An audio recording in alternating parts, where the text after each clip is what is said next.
হয় সেটা বলি নিই। তো এই ডেটাগুলো আছে, ডেটাগুলোকে এই ইন্টারভালে বসাইলি, ইন্টারভালে মানে অ্যারেঞ্জ করলি, দেওয়া থাকবে হয়তো ইন্টারভালটা হলো। তারপর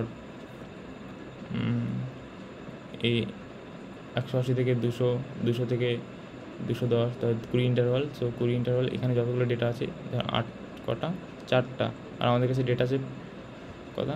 তো আমাদের পার্সেন্টেজ বার করলাম, 50টা ডেটা আছে, 50টা ডেটাতে 4টা হয়, তাহলে পার্সেন্টেজ কত হবে 8। এটা এখানে 12টা নয়, এখানে কটা ডেটা আছে 24টা, 48% হয়েছে। এভাবে পার্সেন্টেজটা বার করবি। তারপরে 180 আর 199, 180 আর 199-এর মধ্যে যদি হচ্ছে 8%, তো 8% আমরা এই স্কেলটা নিয়েছি হচ্ছে 1 সেন্টিমিটার। এক একটা মানে কনসেন্ট্রিক সার্কেল 1 সেন্টিমিটার করে, 1 সেন্টিমিটার 1 সেন্টিমিটার 1 সেন্টিমিটার, তার মানে কি 10%, 20%, 30%, 40%, 50%, 60%, 70%, 80%, এভাবে। তো এই ক্ষেত্রে কী হবে, এইটুকু জায়গা হচ্ছে 8%, এখানে 10, এখানে আসলে কত হলো 30,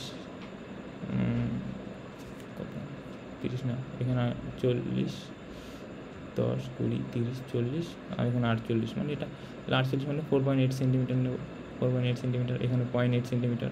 তারপর এটা কত আসছে 12 বলছে না, 24, 32। এভাবে এই নিয়ে তারপর এটা সেট করে দেবো পুরোটা। এভাবে বেরোবে আমার রোজ ডায়াগ্রামটা। তো এগুলো যেভাবে হলো,